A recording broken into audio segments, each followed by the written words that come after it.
प्रधानमंत्री नरेंद्र मोदी मन की बात कार्यक्रम को संबोधित कर रहे हैं, आप सुनिए।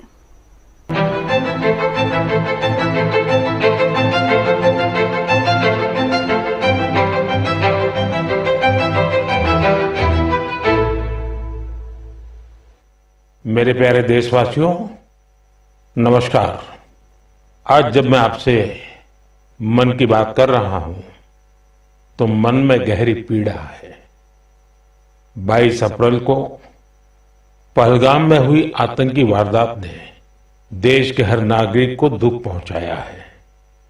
पीड़ित परिवारों के प्रति हर भारतीय के मन में गहरी संवेदना है।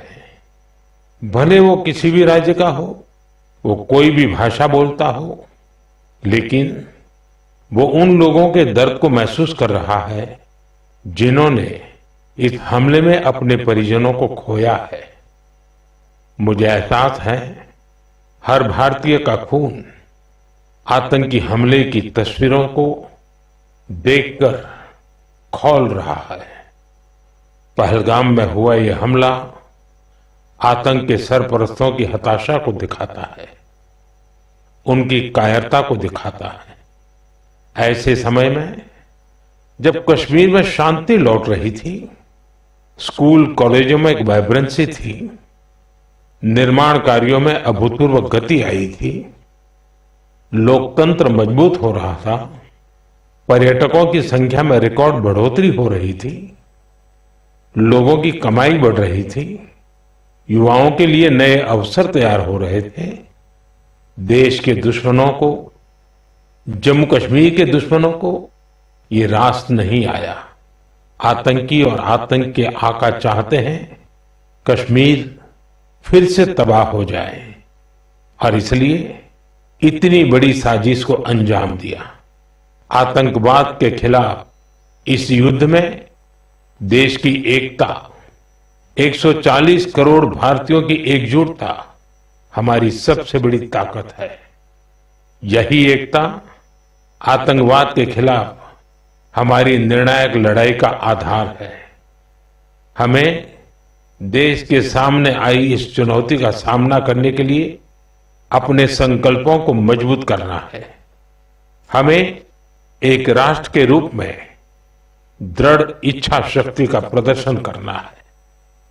आज दुनिया देख रही है, इस आतंकी हमले के बाद पूरा देश एक स्वर में बोल रहा है। साथियों, भारत के हम लोगों में जो आक्रोश है, वो आक्रोश पूरी दुनिया में है। इस आतंकी हमले के बाद लगातार दुनिया भर से संवेदनाएं आ रही हैं। मुझे भी ग्लोबल लीडर्स ने फोन किए हैं, पत्र लिखे हैं, संदेश भेजे हैं। इस जघन्य तरीके से किए गए आतंकी हमले की सबने कठोर निंदा की है।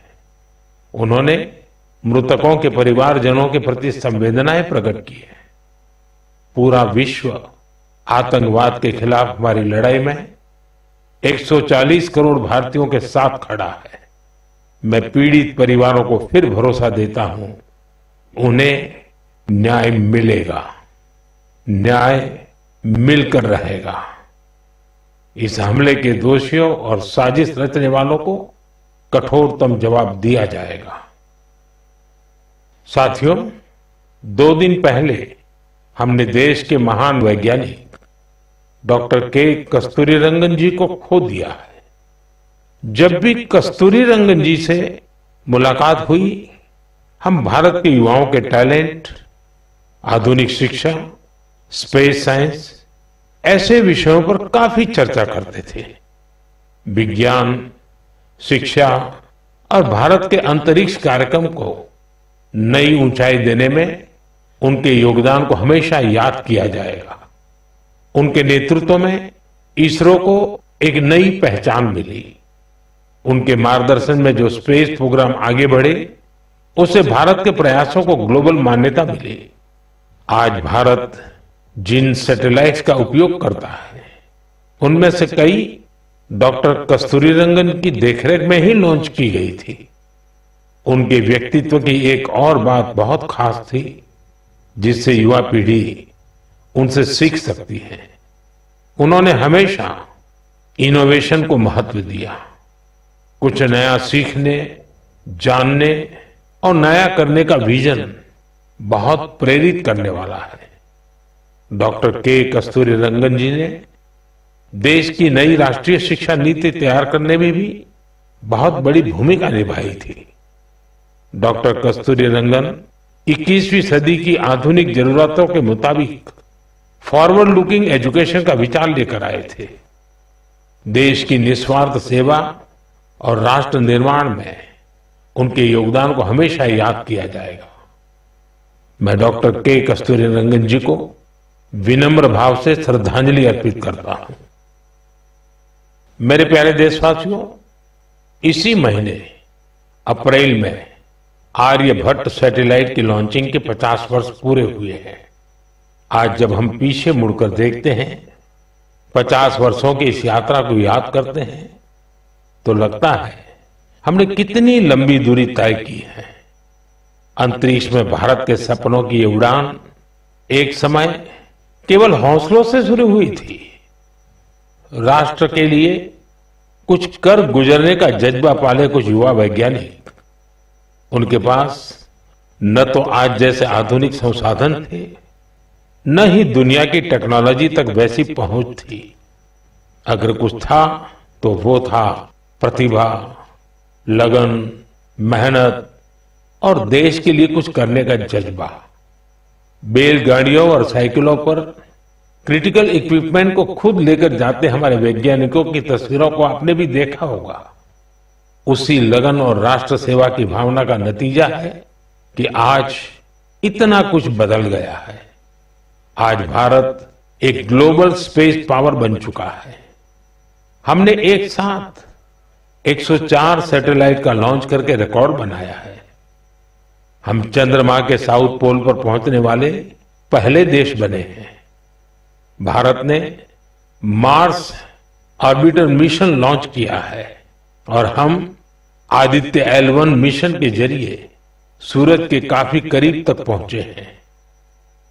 आज भारत पूरी दुनिया में सबसे ज्यादा कॉस्ट इफेक्टिव लेकिन सक्सेसफुल स्पेस प्रोग्राम का नेतृत्व कर रहा है। दुनिया के कई देश अपनी सैटेलाइट्स और स्पेस मिशन के लिए इसरो की मदद लेते हैं। साथियों, हम जब इसरो द्वारा किसी सैटेलाइट का लॉन्च देखते हैं तो हम गर्व से भर जाते हैं। ऐसी ही अनुभूति मुझे तब हुई जब मैं 2014 में PSLV C-23 की लॉन्चिंग का साक्षी बना था। 2019 में चंद्रयान 2 की लैंडिंग के दौरान भी मैं बेंगलुरु के इसरो सेंटर में मौजूद था। उस समय चंद्रयान को वो अपेक्षित सफलता नहीं मिली थी। तब वैज्ञानिकों के लिए वो बहुत मुश्किल घड़ी थी, लेकिन मैं अपनी आंखों से वैज्ञानिकों के धैर्य और कुछ कर गुजरने का जज्बा भी देख रहा था। और कुछ साल बाद पूरी दुनिया ने भी देखा कैसे उन्हीं वैज्ञानिकों ने चंद्रयान 3 को सफल करके दिखाया। साथियों, अब भारत ने अपने स्पेस सेक्टर को प्राइवेट सेक्टर के लिए भी ओपन कर दिया है। आज बहुत से युवा स्पेस स्टार्टअप में नए झंडे लहरा रहे हैं। 10 साल पहले इस क्षेत्र में सिर्फ एक कंपनी थी, लेकिन आज देश में 350 से ज्यादा स्पेस स्टार्टअप काम कर रहे हैं। आने वाला समय स्पेस में बहुत सारी नई संभावनाएं लेकर आ रहा है। भारत नई ऊंचाइयों को छूने वाला है। देश गगनयान, स्पेडेक्स और चंद्रयान 4 जैसे कई अहम मिशन की तैयारियों में जुटा है। हम वीनस ऑर्बिटर मिशन और मार्स लैंडर मिशन पर भी काम कर रहे हैं। हमारे स्पेस साइंटिस्ट अपने इनोवेशन से देशवासियों को नए गर्व से भरने वाले हैं। साथियों, पिछले महीने म्यांमार में आए भूकंप की खौफनाक तस्वीरें आपने जरूर देखी होगी। भूकंप से वहां बहुत बड़ी तबाही आई। मलबे में फंसे लोगों के लिए एक एक सांस, एक एक पल कीमती था। इसलिए भारत ने म्यांमार के हमारे भाई बहनों के लिए तुरंत ऑपरेशन ब्रह्मा शुरू किया। एयरफोर्स के एयरक्राफ्ट से लेकर नेवी के शिप्स तक म्यांमार की मदद के लिए रवाना हो गए। वहां भारतीय टीम ने एक फील्ड हॉस्पिटल तैयार किया। इंजीनियरों की एक टीम ने अहम इमारतों और इंफ्रास्ट्रक्चर्स को हुए नुकसान का आकलन करने में मदद की। भारतीय टीम ने वहां कंबल, टेंट, स्लीपिंग बैग, दवाइयां, खाने पीने के सामान के साथ ही और भी बहुत सारी चीजों की सप्लाई की। इस दौरान भारतीय टीम को वहां के लोगों से बहुत सारी तारीफ भी मिली। साथियों, इस संकट में साहस, धैर्य और सूझबूझ के कई दिल छू जाने वाले उदाहरण सामने आए। भारत की टीम ने 70 वर्ष से ज्यादा उम्र की एक बुजुर्ग महिला को बचाया, जो मलबे में 18 घंटों से दबी हुई थी। जो लोग अभी टीवी पर मन की बात देख रहे हैं, उन्हें उस बुजुर्ग महिला का चेहरा भी दिख रहा होगा। भारत से गई टीम ने उनके ऑक्सीजन लेवल को स्टेबल करने से लेकर फ्रैक्चर के ट्रीटमेंट तक इलाज की हर सुविधा उपलब्ध कराई। जब इस बुजुर्ग महिला को अस्पताल से छुट्टी मिली तो उन्होंने हमारी टीम का बहुत आभार जताया। वो बोली कि भारतीय बचाव दल की वजह से उन्हें नया जीवन मिला है। बहुत से लोगों ने हमारी टीम को बताया कि उनकी वजह से वो अपने दोस्तों और रिश्तेदारों को ढूंढ पाए। साथियों, भूकंप के बाद म्यांमार में मांडले की एक मॉनेस्ट्री में भी कई लोगों के फंसे होने की आशंका थी। हमारे साथियों ने यहां भी राहत और बचाव अभियान चलाया। इसकी वजह से उन्हें बौद्ध भिक्षुओं का ढेर सारा आशीर्वाद मिला। हमें ऑपरेशन ब्रह्मा में हिस्सा लेने वाले सभी लोगों पर बहुत गर्व है। हमारी परंपरा है, हमारे संस्कार है, वसुधैव कुटुंबकम की भावना। पूरी दुनिया एक परिवार है। संकट के समय विश्व मित्र के रूप में भारत की तत्परता और मानवता के लिए भारत की प्रतिबद्धता हमारी पहचान बन रही है।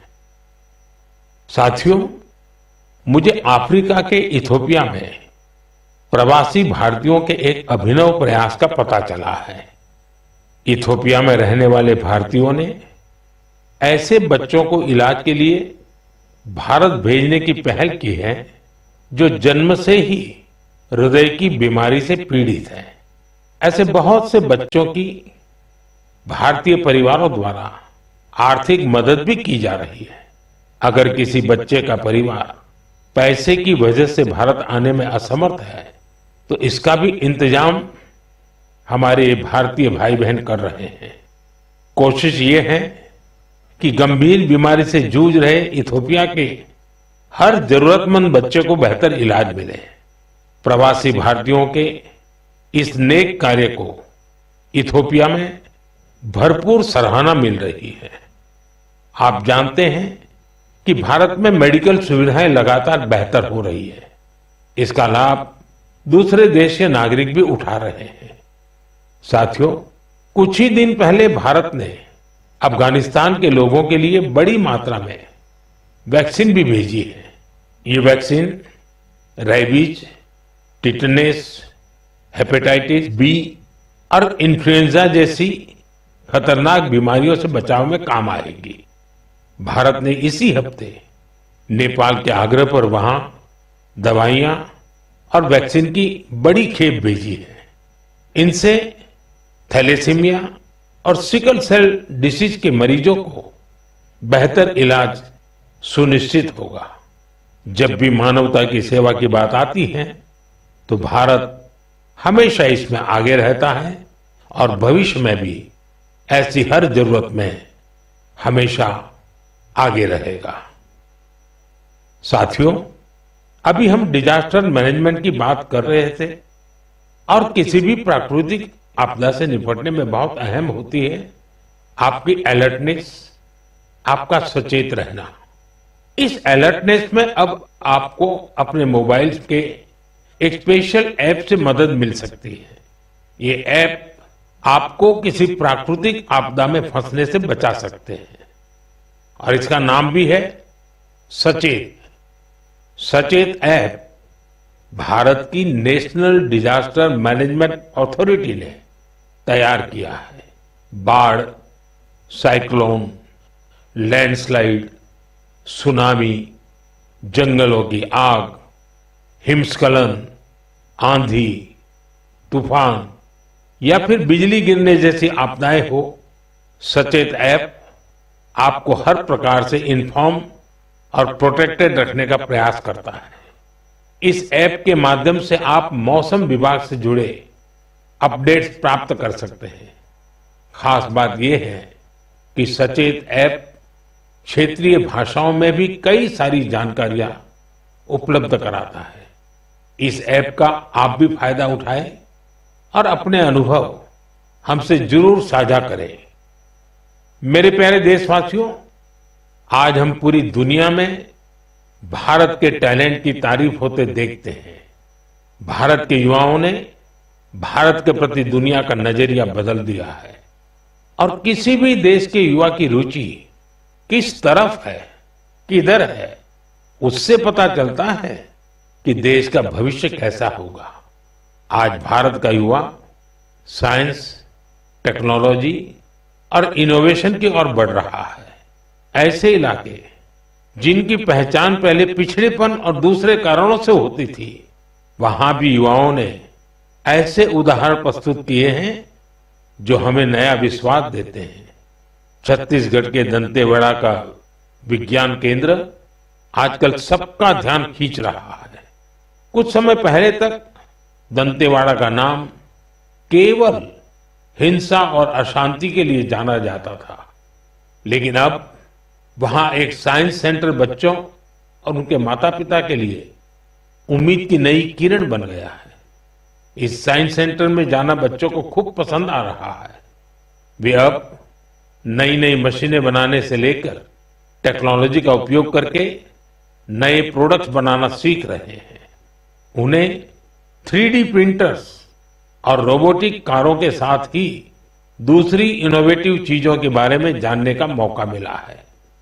अभी कुछ समय पहले मैंने गुजरात साइंस सिटी में भी साइंस गैलरीज का उद्घाटन किया था।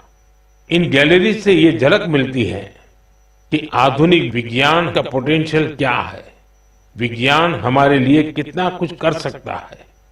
मुझे जानकारी मिली है कि इन गैलरीज को लेकर वहां बच्चों में बहुत उत्साह है। साइंस और इनोवेशन के प्रति ये बढ़ता आकर्षण जरूर भारत को नई ऊंचाई पर ले जाएगा।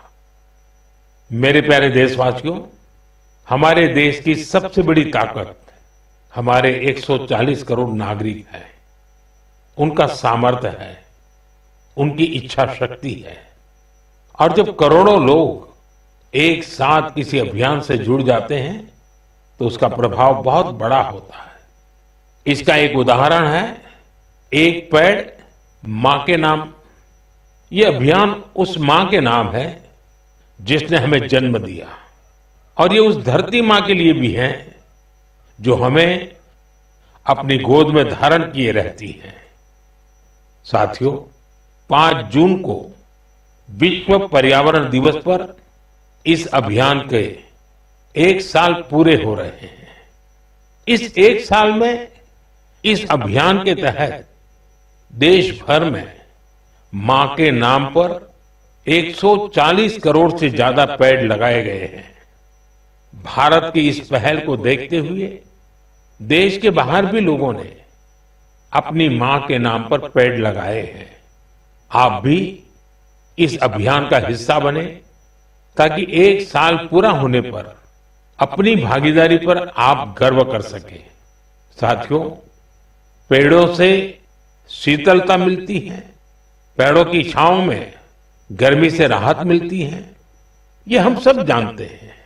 लेकिन बीते दिनों मैंने इसी से जुड़ी एक और ऐसी खबर देखी जिसने मेरा ध्यान खींचा। गुजरात के अहमदाबाद शहर में पिछले कुछ वर्षों में 70 लाख से ज्यादा पेड़ लगाए गए हैं। इन पेड़ों ने अहमदाबाद में ग्रीन एरिया काफी बढ़ा दिया है। इसके साथ साथ साबरमती नदी पर रिवरफ्रंट बनने से और कांकरिया झील जैसे कुछ झीलों के पुनर्निर्माण से यहां वाटर बॉडीज की संख्या भी बढ़ गई है। अब न्यूज रिपोर्ट्स कहती हैं कि बीते कुछ वर्षों में अहमदाबाद ग्लोबल वार्मिंग से लड़ाई लड़ने वाला प्रमुख शहरों में से एक हो गया है।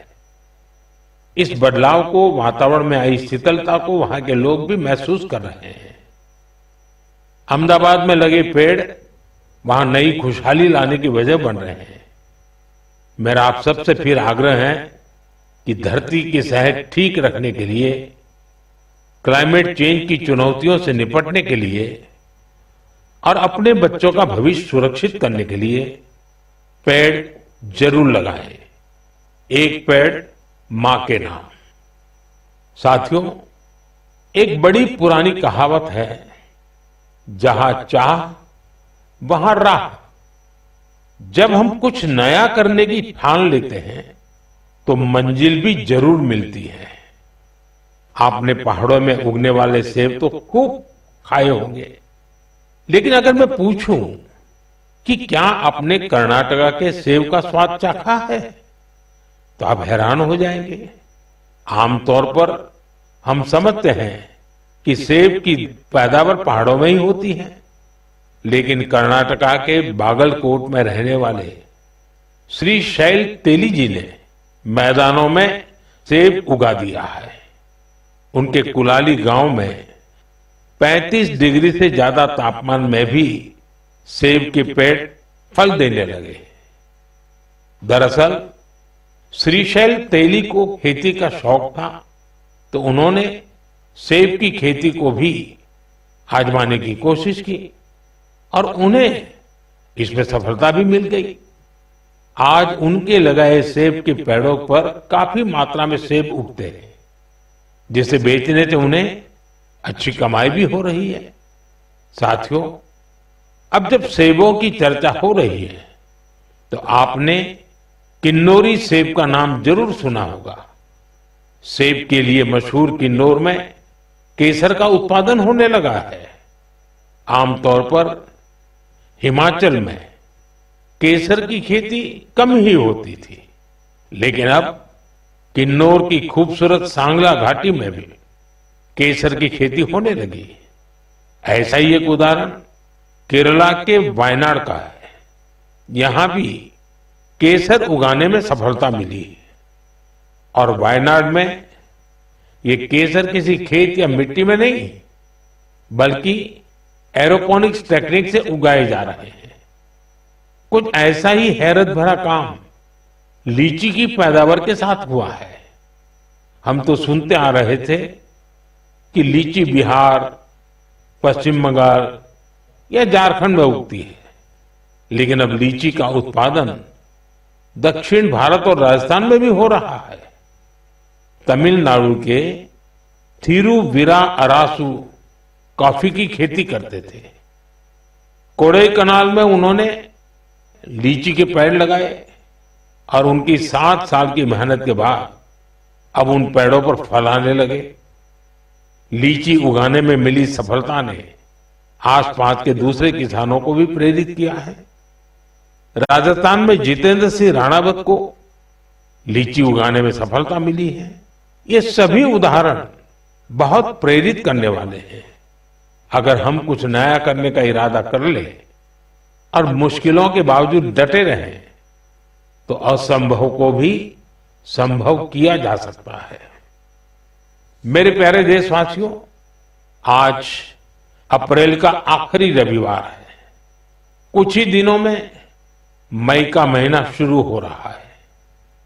मैं आपको आज से करीब 108 साल पहले लेकर चलता हूं। साल 1917।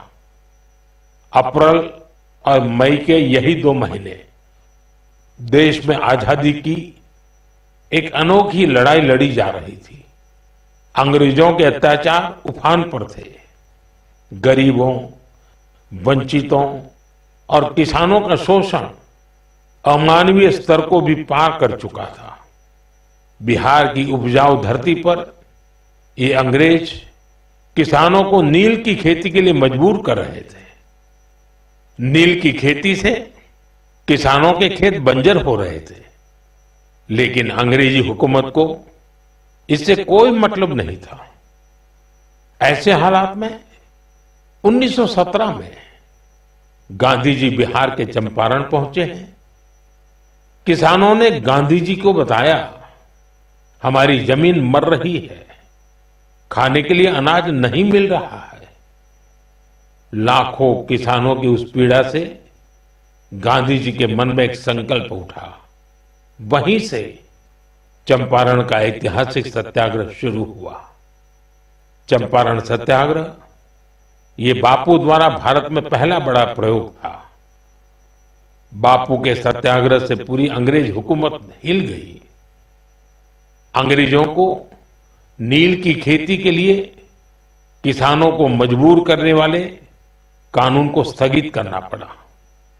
एक ऐसी जीत थी जिसने आजादी की लड़ाई में नया विश्वास फूंका।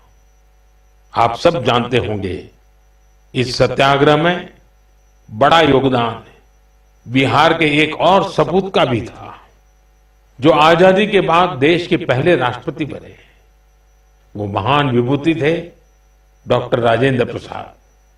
उन्होंने चंपारण सत्याग्रह पर एक किताब भी लिखी, सत्याग्रह इन चंपारण। ये किताब हर युवा को पढ़नी चाहिए। भाइयों बहनों, अप्रैल में ही स्वतंत्रता संग्राम की लड़ाई के कई और अमिट अध्याय जुड़े हुए हैं। अप्रैल की 6 तारीख को ही गांधी जी की दांडी यात्रा संपन्न हुई थी। 12 मार्च से शुरू होकर 24 दिनों तक चली इस यात्रा ने अंग्रेजों को झकझोर कर रख दिया था। अप्रैल में ही जलियांवाला बाग नरसंहार हुआ था। पंजाब की धरती पर इस रक्त रंजित इतिहास के निशान आज भी मौजूद है। साथियों, कुछ ही दिनों में 10 मई को प्रथम स्वतंत्रता संग्राम की वर्षगांठ भी आने वाली है। आजादी की उस पहली लड़ाई में जो चिंगारी उठी थी, वो आगे चलकर लाखों सेनानियों के लिए मशाल बन गई। अभी 26 अप्रैल को हमने 1857 की क्रांति के महान नायक बाबू वीर कुंवर सिंह जी की पुण्यतिथि भी मनाई है। बिहार के इन महान सेनानी से पूरे देश को प्रेरणा मिलती है। हमें ऐसे ही लाखों स्वतंत्रता सेनानियों की अमर प्रेरणाओं को जीवित रखना है। हमें उनसे जो ऊर्जा मिलती है, वो अमृतकाल के हमारे संकल्पों को नई मजबूती देती है। साथियों, मन की बात की इस लंबी यात्रा में आपने इस कार्यक्रम के साथ एक आत्मीय रिश्ता बना लिया है। देशवासी जो उपलब्धियां दूसरों से साझा करना चाहते हैं, उसे मन की बात के माध्यम से लोगों तक पहुंचाते हैं। अगले महीने हम फिर मिलकर देश की विविधताओं, गौरवशाली परंपराओं और नई उपलब्धियों की बात करेंगे। हम ऐसे लोगों के बारे में जानेंगे जो अपने समर्पण और सेवा भावना से समाज में बदलाव ला रहे हैं। हमेशा की तरह आप हमें अपने विचार और सुझाव भेजते रहिए। धन्यवाद। नमस्कार।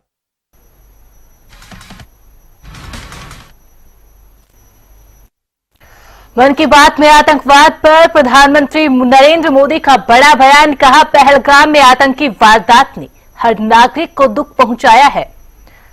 पहलगाम का हमला आतंक के सरपरस्तों की कायरता है, तो प्रधानमंत्री नरेंद्र मोदी ने मन की बात के कार्यक्रम में पहलगाम आतंकी हमले का जिक्र किया और कहा कि आतंकवाद के खिलाफ पूरी दुनिया, पूरा देश एकजुट है। आतंकवाद की लड़ाई में पूरी दुनिया हमारे साथ खड़ी है। पीड़ितों को न्याय मिलेगा, न्याय मिलकर रहेगा। तो प्रधानमंत्री नरेंद्र मोदी ने मन की बात कार्यक्रम में आतंकवाद पर बड़ा बयान दिया और कहा कि पहलगाम में आतंकी वारदात ने हर एक नागरिक को दुख पहुंचाया है और पहलगाम का जो हमला है आतंक के सरपरस्तों की कायरता की निशानी है। आतंकवाद के खिलाफ हमारी एकजुटता सबसे बड़ी ताकत।